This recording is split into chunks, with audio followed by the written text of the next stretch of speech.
how would someone go about knowing they've got low testosterone, or how would someone go about naturally boosting the testosterone? So like symptoms of low testosterone are like insomnia or sleep issues because testosterone will regulate our circadian rhythm.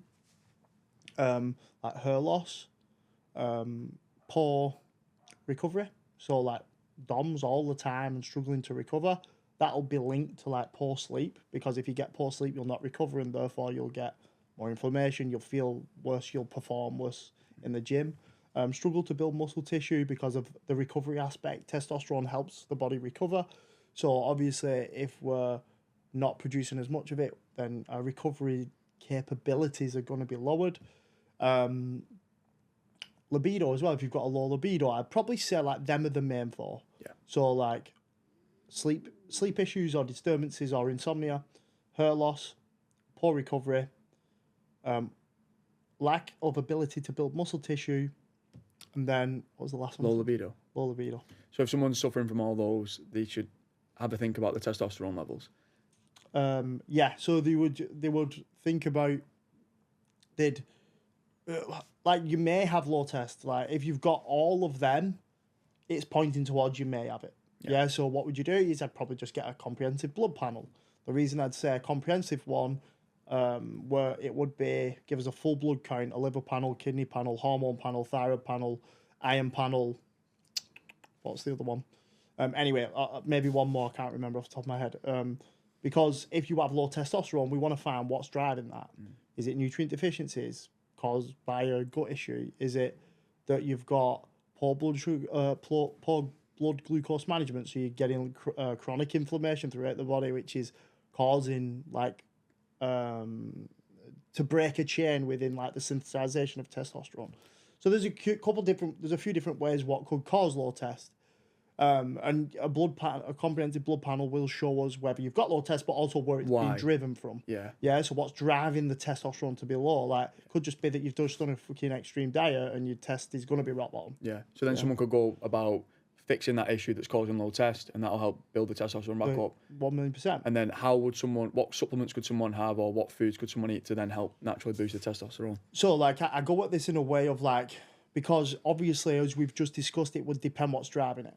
First of all, so like for example, say if it's that you've done an extreme diet as a simple one, and you've gone to single digit body fat, your testosterone's going to be low if you're a natural person. So then what would rebuild that would be actually gaining body fat. So you'd actually getting, because the body needs body fat in order to secrete hormones, because when it's got low levels of body fat, then it'll do the least minimum possible in order to survive. And what that means is shutting down our kind of testosterone pathway, should we say, because it's not needed to survive. What's needed to survive is our freaking heart and kidneys and lungs and liver and stuff like that. So it pushes blood and nutrients to these organs rather than an organ that we don't need, should we say, or a system that we don't need. It's very clever. So actually just building up body fat and eating more dietary fat is a big one. So like we need dietary fat to synthesize into cholesterol. Cholesterol is the backbone of all our sex steroid hormones. Testosterone's a sex steroid hormone. So we need adequate amount of dietary fat is the key. Yeah. And adequate calories. Yeah. Like if there's a different scenario, so I'll go into a couple of different scenarios in a sec actually. So we need dietary fat, and you'd need 1 gram per kilo body weight. Yeah. Calories should be at maintenance, if not in a slight surplus, if you've got low testosterone. But the caveat to that is if you're chronically overweight. If you're 20 kilos overweight, just by losing body fat will actually upregulate your testosterone. Yeah, the reason why is that fat cells will secrete leptin, and leptin will actually block cortisol if it's secreted in a large amount. Not cortisol, testosterone, sorry. Also, fat cells will secrete something called interleukin-6, which is an inflammatory cytokine. And if we have too much of that circulating in the body, again, it can disrupt hormone pathways. So then just by losing body fat, that person's testosterone will start to increase. So what would be like the ideal body fat percentage for someone to be in like the optimal testosterone? Good question. I'd probably say like it would depend person to person, but as like an umbrella bracket, I would say from like, probably in my opinion, 13% body fat to probably like 20. Yeah. Yeah, I'd probably say like at 20%, you can still have adequate hormone function if you're obviously eating good quality food, etc. What supplements would you recommend to someone? Cool. So, like the supplements that are needed for testosterone are vitamin D, B vitamins, zinc, and magnesium. So, I'd supplement all 4 of them, first of all. Then, dependent on a blood test, would depend whether I'd use either Tonka Ali or pregnenolone. So, pregnenolone's the mother hormone. So, when I've just spoke about cholesterol is the backbone of all hormones. Cholesterol gets converted first into pregnenolone. Then pregnenolone can convert into DHEA. DHEA can go one of either 2 ways, towards cortisol or towards testosterone. Yeah? So if somebody has low DHEA, because I said that pregnenolone converts into DHEA, then DHEA converts either of 2 ways. Yeah?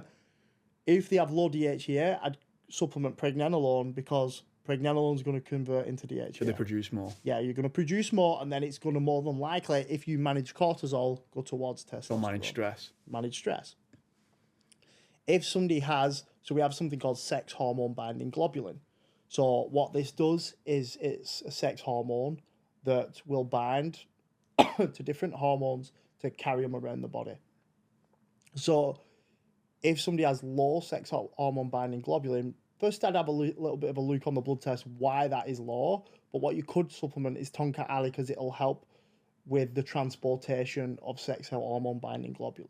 Yeah. So it depends. Like people just chuck supplements at like somebody goes, gets a testosterone test and like, Andrew Huberman has said that Tonka Ali is brilliant. I'm going to just chuck that at it. And it may work, but it may not do. So like that's why I feel like bloods are important. Another one is testosterone. So I can't remember the exact study that Andrew Huberman quoted, but it's the way that I've researched that it's good for upregulating testosterone is because it's an adaptogen. And an adaptogen will mean that it'll help block cortisol or blunt cortisol or manage stress. I think it has other pathways in it or other effects, that's a better way of putting it, to help upregulate testosterone, but I don't actually know them. So I only use testosterone with a client if the stress management is poor and they have low testosterone. So I'd use maybe pregnenolone with testosterone, or I'd use Tonka Ali on its own. Yeah.